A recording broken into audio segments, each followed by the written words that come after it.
Yo, what's going on with y'all today? We got some crazy video right now for sure. With we got DJ Vlad. He talking about the whole situation about if you're not hip, All Star JR just got arrested for basically defending himself in Houston. NBA camp jumped on him.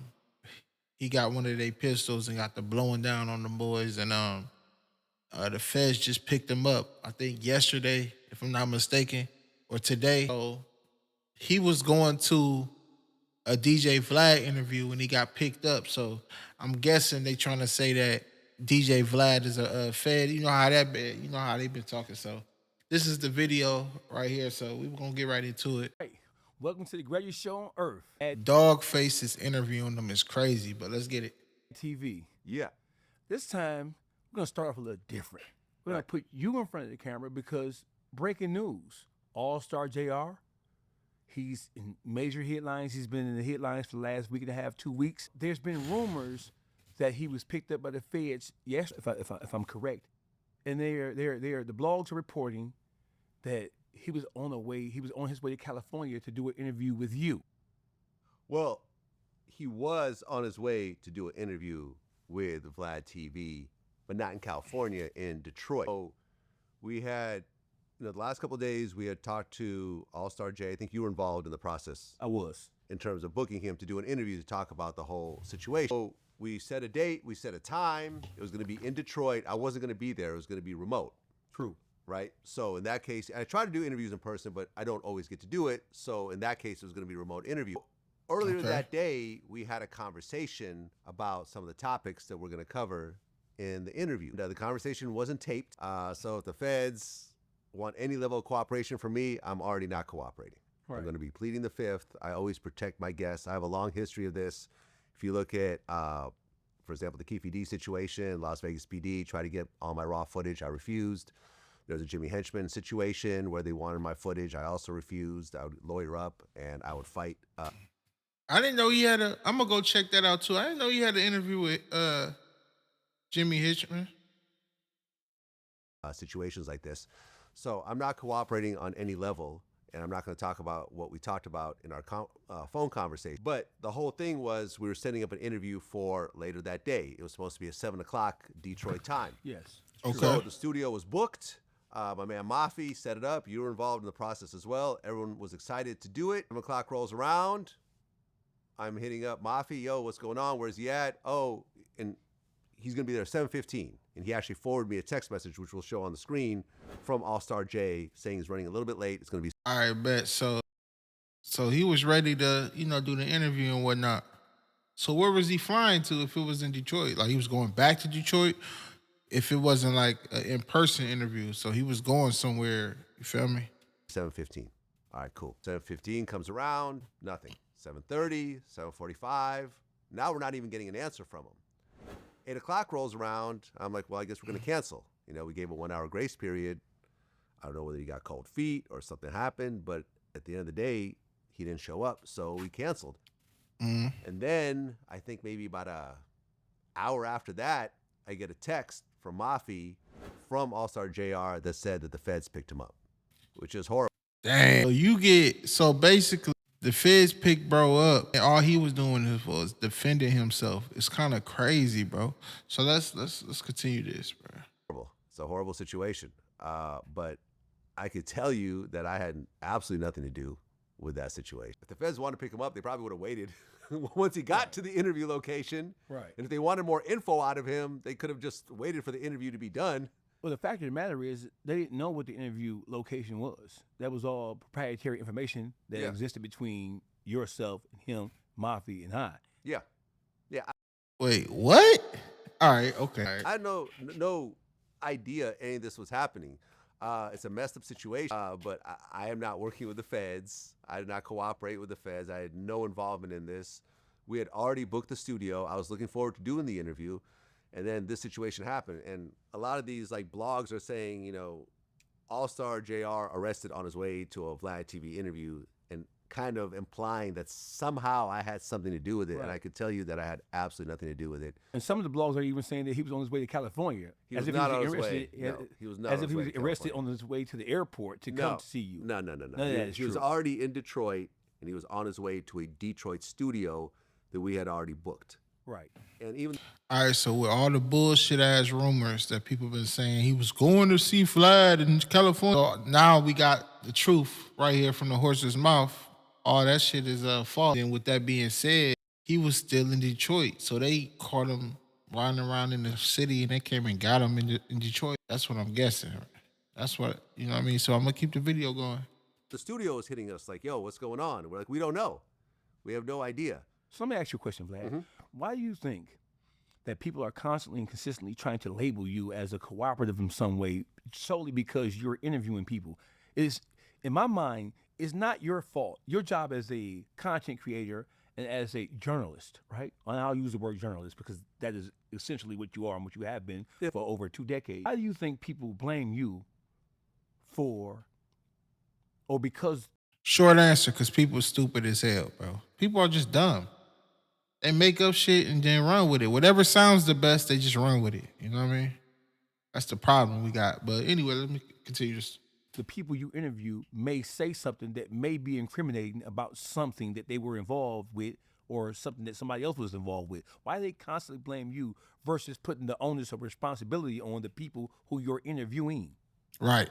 Well, I think that I was the first person in this space to start asking the hard questions that hip-hop media historically has always been scared to ask. So if you look at my interviews from 2008, I think I did an interview with Plies, and he was like, yo, man, are you the police? Like, you know, this was back in 2008. I tell you, this is police shit. Hey, Russell, don't you send nobody over here, man. Do some police interrogation shit, I'm telling you.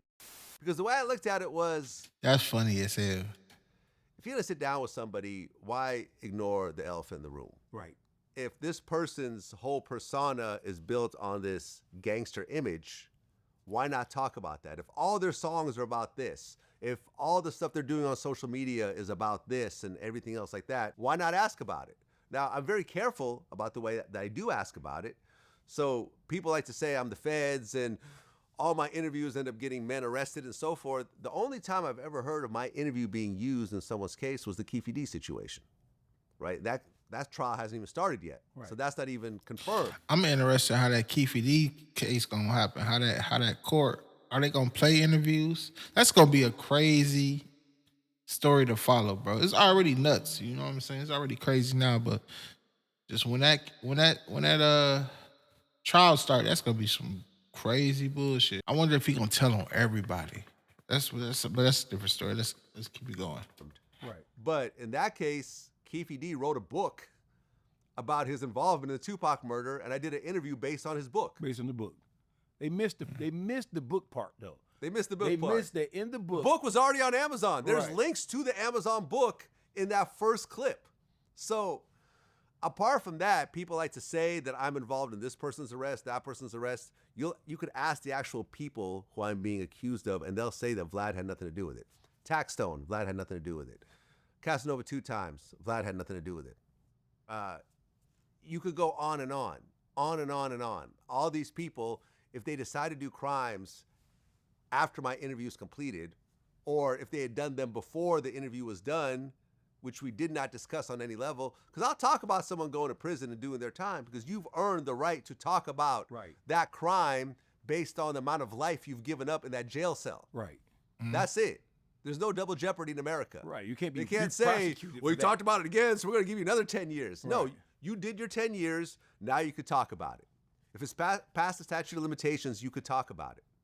If you talk about being a gang member when you were 18 and you're 40 now. Right. Like I remember with Casanova 2 times, they're like, oh, look, Vlad talked about him being a blood.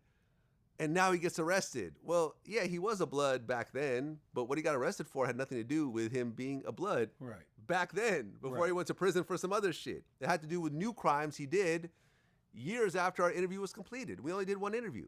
But people like to put pieces together and so forth, and the reality is I was the first person to do this in this space. Right. Now it's very common. You have the Traplo Rosses of the world, and you have the No Jumpers, and you have, podcasts that just focus on crimes. Right. So now it's common, but I was really the originator, so I think I take the most heat.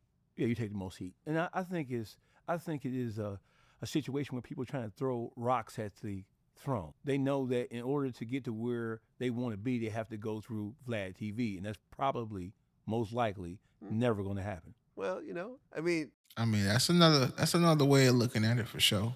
Another way of looking at it. there's always going to be someone that's going to overtake you in one way or another. Yeah. And Wait there's on lots of great podcasts out there. I like that you're being relatively polite. Well, it's not that I'm being polite. Like, I embrace these new generations. Right. Like, I've never been the hater in this space that tries to belittle everyone else and tries to... Bro, Vlad TV, bro, this is why Vlad is at the place where he's at in this whole space of, interviewing rappers and interviewing, the whole hip hop arena, bro. He's gonna ask what everybody wanna know. He don't give a damn who you is. If you go on Vlad, you're gonna he's gonna ask you those questions that everybody else is scared to ask you, bro. Period. He gonna ask you the right questions, bro. We already know that. That's why we tune in. You feel me? That's when you see a Vlad interview and your ass clicking that bit. Bing, we need to see that. You on your phone. Click, tapping. Oh, that's a Vlad interview. This is why we subscribe. You feel me? Oh, it's Vlad, bro. It's a household name. You feel me? The stunt on the next generation. Like, ask Charlemagne. I was the first person to put him on a mixtape when he was still local in South Carolina. Before Wendy Williams found him, before he had the Breakfast Club. Like, I was seeing the talent in Charlemagne and featuring it on bigger platforms. Flo Ross, Academics, Adam 22, Sean Cotton. All these guys I've featured on my show. All these guys I have relationships with. All these guys we talk to each other and compare information and build and help each other out. None of us compete against each other, and these guys are all younger than me. But they're all top dogs in what they do. Those just not like small guys, you know what I'm saying? They're not a me, you feel me? I ain't nothing, you feel me? I'm a little guy in this. You know what I mean? I do music and everything and like that, but I'm a fan of everybody that he mentioned. I watch that, you know what I'm saying? I don't look at myself as a DJ Vlad type of guy, but I look at myself as a small YouTuber. I'm a small channel. But with that being said, bro, I hope All-Star JR get off with whatever they got going on, bro. That was self-defense, bro. Niggas whooping my ass and they dropped their pistol, bro. I'm gonna get busy, period. I'm defending myself. I'm gonna get up out that jam, you know what I mean? They talking about they done knocked him out, woke him up, knocked him out, took his chains and all this shit. Well, guess what? It's all on tape, so... You know what I'm saying? The feds picked him up. We about to see what's going on. But with that being said, if y'all like the video, make sure y'all subscribe. You know what I'm saying? A little hype here and there if y'all like the video enough. And I'll let y'all. We out. You feel me?